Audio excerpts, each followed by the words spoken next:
We got pages to do that. Yeah, we're going to be looking into that. Play it again for Billy. Good job. Sorry, like the video. That was awesome. Excellent, excellent. Just want to let you guys know, thank you for coming out. We've got refreshments outside if you want something. We are recording these sessions. They are being live streamed from the CCCC Lifestyles website. Anybody that couldn't attend today, they will be put up on Blackboard, probably the middle of next week. But just want to hand it over to our QEP team. Brian is going to do the introduction, and thank you all for coming. To watch myself walk up on camera. How's everybody doing? Everybody other, we're gonna see them. Oh, there they are. Hey everybody, other way. Well, I found out I was doing an introduction this morning, so I don't have much prepared, but I will say that the QEP is an exciting time. I actually went on my first SACS visit last week, and I came back and I was the lead QEP evaluator for a school in Alabama, and I've been telling everyone since I came back that I'm very fortunate to work at Central Carolina Community College and to have the leadership of Linda Scaletti, Dr. Linda Scaletti, by the way. Congratulate her. The team in place, the QEP core team's starting out doing a great job. We have a new strategic plan coming out of college next month. I know we've talked about it for months now, and it's called Learning First, and learning is my responsibility. And the QEP is really a time for us to learn as a college about the student learning environment. I think that's it's just really exciting to see where this is going to go, because it's already been, look at that video. That's just, stuff like this is really exciting. So we have an opportunity now to really figure out what are the issues here at the college, take an institutional assessment process and really turn that into something great that can improve the student learning outcomes and the student learning environment. So that's what we're here today to see where we can go in a few years and where this is going to take us. And I think we have a great team in place to be able to do that. And I'm going to go sit down now and turn it back over to Scott. Or Kevin. Thanks, y'all. Michelle, can you refresh your screen, please? Yes. All right, well, welcome everyone, and we're glad that you're here, all those that are joining us in person or via our stream here, or those who will watch this later on your computer. We're excited to have you here, and we're excited to get started with a new brand new QEP. So today what we want to do is we want to touch some very important points about our QEP, what we're looking for, the reason why we're doing it in the first place, and the direction that we're looking at going as far as identifying the topic. So first, let's talk a little bit about our purpose. The reason why that we are embarking on QEP is because it is part of a requirement that SACS-COC, I said SACS-COC, says that we need to comply with. That's going to be standard 2.12. It says the institution has developed an acceptable quality enhancement plan or QEP. And here are the specifics of what SACS indicates. That includes an institutional process for identifying key issues emerging from institutional assessment. So like Dr. Garrett said, in our strategic plan on the horizon, this is a great time for us to identify those key areas across our college that we need to pay attention to, and from that possibly glean a topic for our QEP. And here the focus is on learning outcomes or the environment for student learning and accomplishing the mission of the institution. So we want to make sure as we're going forward and looking at a possible QEP topic that it's completely data informed, and that we're making our decisions about our topic from data that has come from surveys from abroad, from across the world. Okay. And we want to also make sure that at all times we're tying our QEP back into our mission as an institution.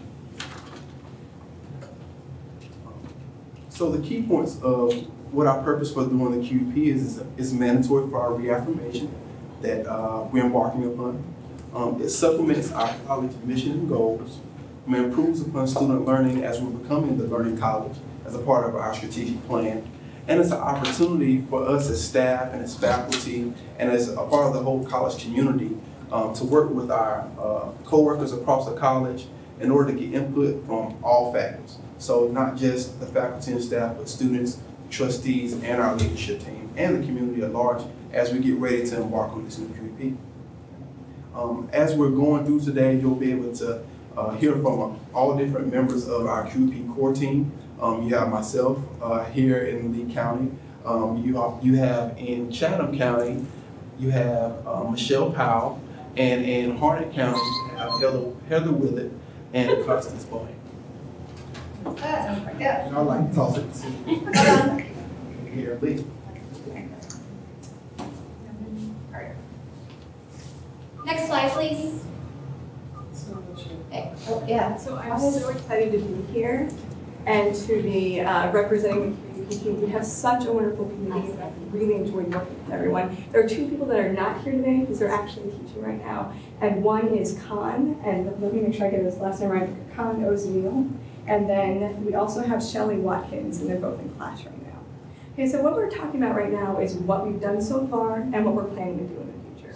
So far, we have gotten the core team together as of June 2014. And since then, we've done two major projects. One, we've done our marketing and tease campaign. So you might have seen some of the things that we've done on campus. We had a college-wide QEP screensaver that we had up, and that was on student computers as well as some staff and faculty computers as well.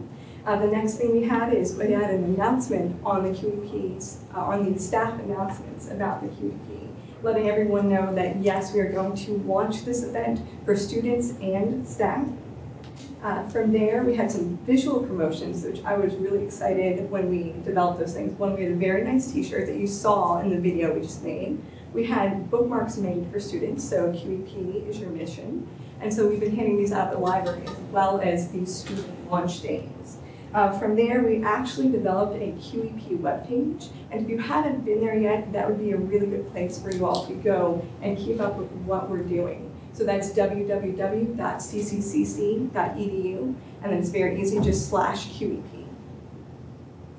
From there, some of our launch events that have been particularly successful. We had launch events for every campus for students on Student Activity Day, because we thought this would be a great opportunity to get all of our students together in one place and tell them about what we're doing. So while we were there, we had food and candy and things to get them to our table, and then we asked them to take our survey. And so far, we've had over 300 responses, and someone else will be talking about that shortly about what we found from the survey. So that's really wonderful. From there, we had a sweet treats reception. I think that was last Monday here on the Lee campus in the convention center. And that was quite successful. I think we had 120 people attend. And so everyone was there. It's a very positive way to kick off our QEP campaign. And from there, we do have staff and students completing the survey for us. Okay, so our timeline, other things that we're planning to do in the future. One, we're planning to have workshops just like this one in the fall, and then we're also planning to have one in early December to help people think about what they can do for the QEP and how they can participate. From there, we want to update the Presidential Council about what's going on with the QEP. And third, we are having a session on Staff Development Day on December 17th that talks about the QEP and to get wider responses from faculty and staff on that day. In spring 2015, we'll be doing very specific focus groups, and we'll be talking with folks about the ideas that we have, as well as maybe looking at some of our top responses that we've received from the surveys. Around mid-spring, we are going to determine the top 10 topics, options, based on survey results and feedback. And after we determine the top 10 topics, what we're going to do is we're going to do a little bit of a review. And that review is important because maybe we have great ideas, but we can't actually implement them because maybe it's a financial reason or it's a viability reason, something like that. So we will review those 10 projects based on the viability of the project, financials, assessment methods, if it's possible to actually assess these, because it's very important, as Linda will tell you. And then last, if the ideas are data-driven, because it's very important for SAC's COC. And I have to remember to add the COC part for it, because all of these ideas do have to be supported by data that we find on campus. Okay? And then from there, towards the end of the spring semester, we will narrow it down to 5 topics. topics. Okay, so our timeline continued. Over the summer, we just want to run these 5 topics by the Presidential Council just to make sure that it fits in with the vision of campus, that these things are actually, in fact, viable.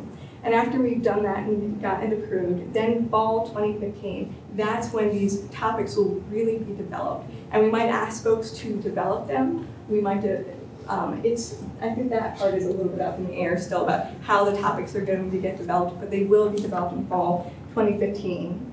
And then we will record all of the topic options so everyone on campus can see it. So instead of having an event where maybe only a handful of people can come, these people are teaching, wanted to record basically a promotional video for each topic. And the idea behind that is in your off time, you can watch it. So if you're an adjunct instructor, you can watch it. If you're a student, you can watch it. If you're a continuing education instructor, you can watch it. Okay, so after we've recorded the presentation and presented it to the entire campus, we will all come together and vote on which topic we would like to pursue. Okay, so that's it for the timeline at the moment. For now, I'd like to throw it over to Michelle at the Chatham campus, and she'll be talking about the possible impact at the college. Thank you, Amy. Our QEP topic that we choose will affect everyone at the college, and it should have a positive impact on students. These are a few examples of QEP topics at other schools. Faculty at Durham Tech indicated in focus group discussions and other forums that a key challenge for many students was communication skills. Their QEP evolved into an emphasis on ensuring that students had the ability to send and receive audience-specific communications.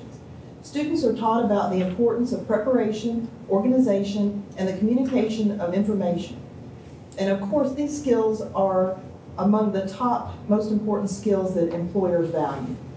At Chattahoochee Valley Community College, which is in Phoenix City, Alabama, 98% of the incoming students placed into at least one developmental course. Additionally, fewer than half of the developmental math students passed their first course. This was an obvious barrier to student success, so they redesigned their math courses and added topics. They provided professional development training for faculty, and they reviewed procedures for placement. This is helping students to move into their degree programs sooner.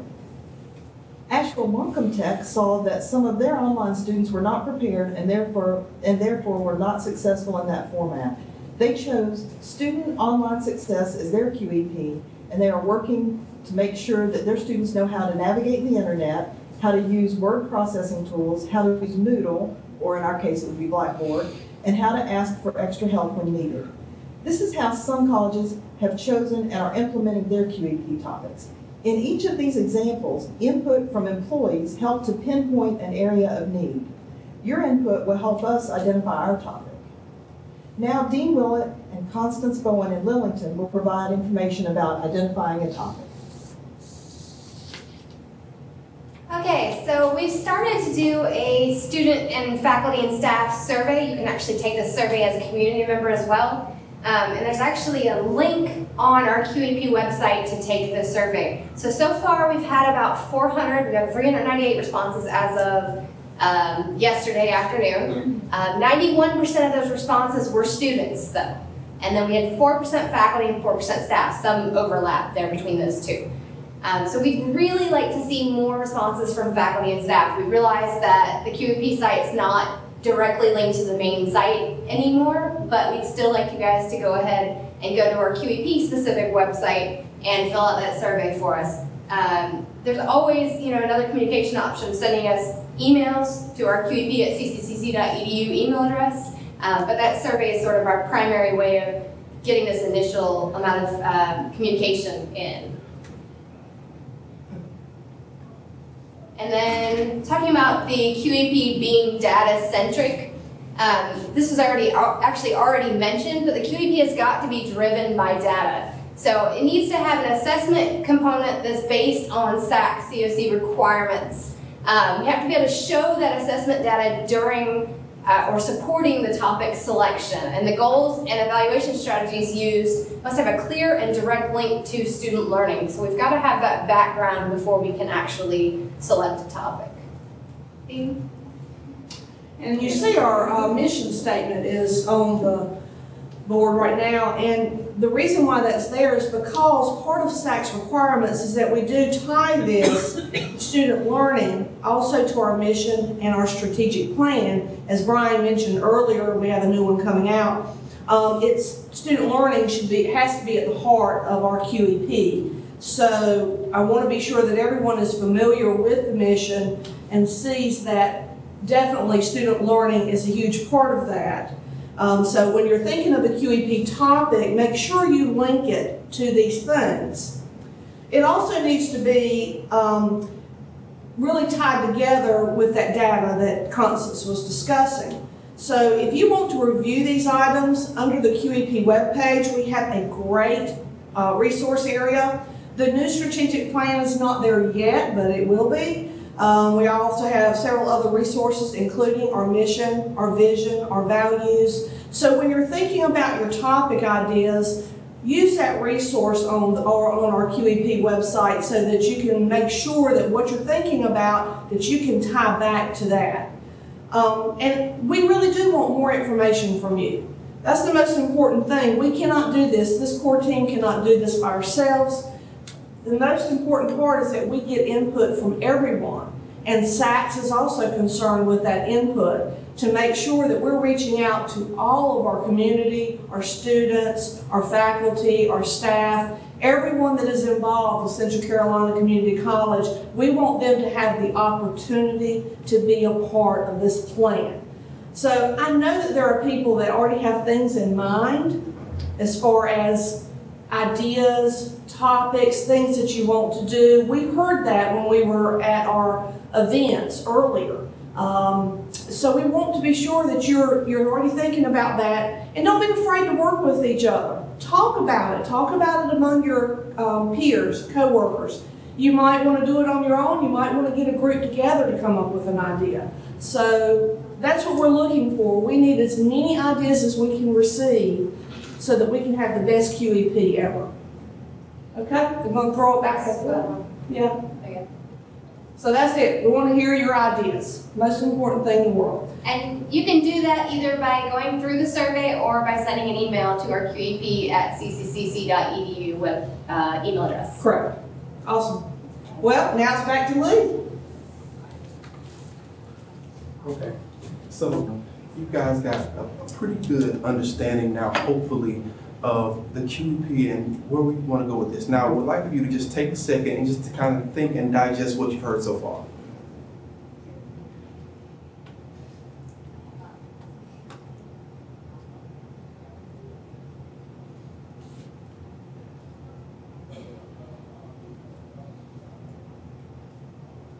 Okay, hopefully some of you have already started to generate some ideas of what you think a good QEP topic is, or maybe you haven't thought about it in terms of what a QEP topic might be. Maybe you've thought about it in terms of an area that you already know or have identified that may be an area that we can improve upon as a college. Those are the things that we want to talk about and discuss as a possible QEP topic. So this is the time, this is the opportunity where we're going to open up the floor here and also in the other two counties to your ideas. We're going to open the floor to some suggestions from you that you may already have, or some topic ideas that you may already have that we can just have a brief little discussion about, or just kind of bring to the forefront here while we have the opportunity. So I'm going to open up the floor now. Don't all speak at once.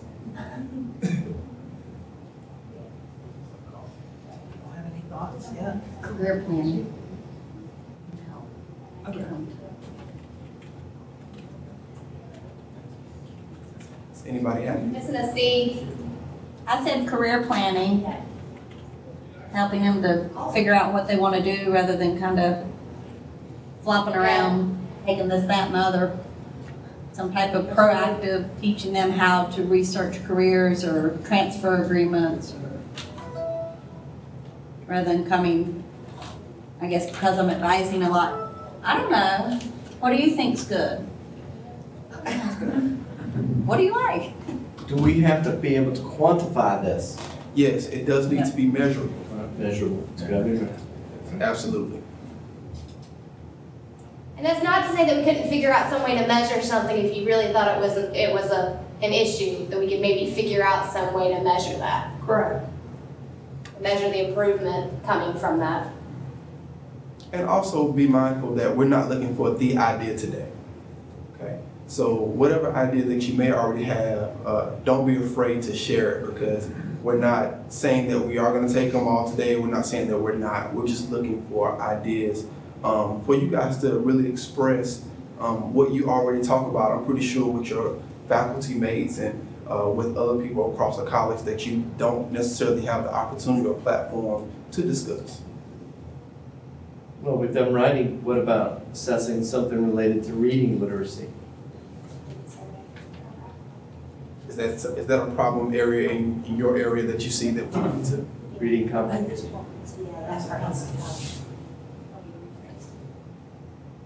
That's a great idea.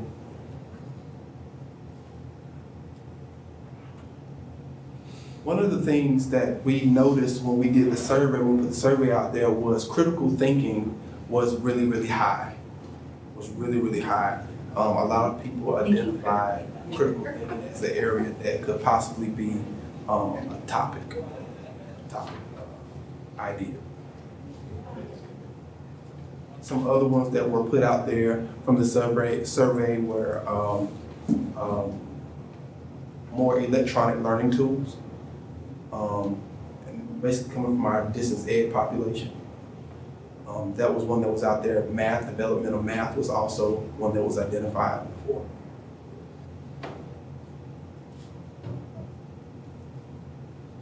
Michelle? Yes. Before they came up with writing works, they had a broader choice of wanting communication skills. And to me, that's what I'm hearing in the community and from instructors, is with so much technology, our students are learning the simple ability to communicate in person. Okay.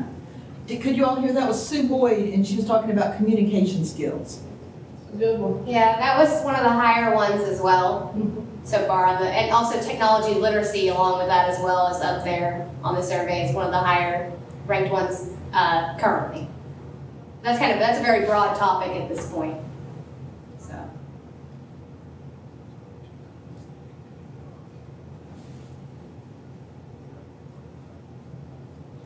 Dean Merritt. I'm sorry, Vice President Merritt. It's okay. Just take a picture. As you were out on your visit, what are some of the things that you heard as possible topics that other schools have been doing? I think a lot of schools, it's seem to do, similar ones. So there's a lot of, the one that I actually just finished was related to a first year experience or first year success course that had some other, what they were planning to do was focus on learning outcomes for study skills, time management, and a number of others like embedded within their first year student course.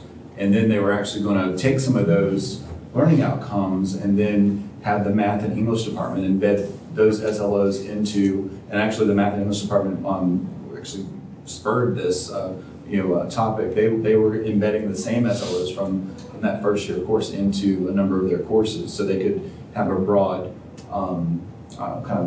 way to measure student learning outcomes tied to study skills and college readiness. Not just in that first year course, but in other courses as well, focused on the first year experience. So I thought that was a pretty innovative way to do it, is to kind of, one of their key institutes, I think it was in their goal number 1 for their strategic plan, was to develop a comprehensive curriculum, across the college, or something that was a very broad, kind of vague topic, but that was the way that they kind of justify that with a number of other surveys and institutional data they looked at. Their first year students needed help, and that's the way that they were going to do that.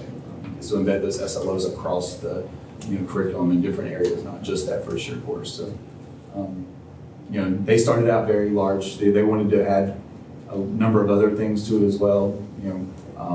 Early alert system, all these different things, but they had to narrow it down to just those, because it has to be tied just as learning outcomes in a measurable, narrow way. So it's, but it reaches a lot of students and, you know, a broad audience, but at the same time, it has to be, you know, feasible. So yeah, that was the one I just experienced. And it was, it went through, so it was a good experience for me to kind of to see that happen. It was something that we've done here as well, so not to that extent, but it's. One thing also to keep in mind is we understand that everyone is not a teacher in the classroom, but you don't only want to think about affecting student learning from the classroom, because there are a lot of different factors that affect student learning that if you work in the service area and you have a effect, maybe indirect on students, you may want to think about in your area some ways that we can improve student learning from the service aspect, not necessarily always from the classroom aspect.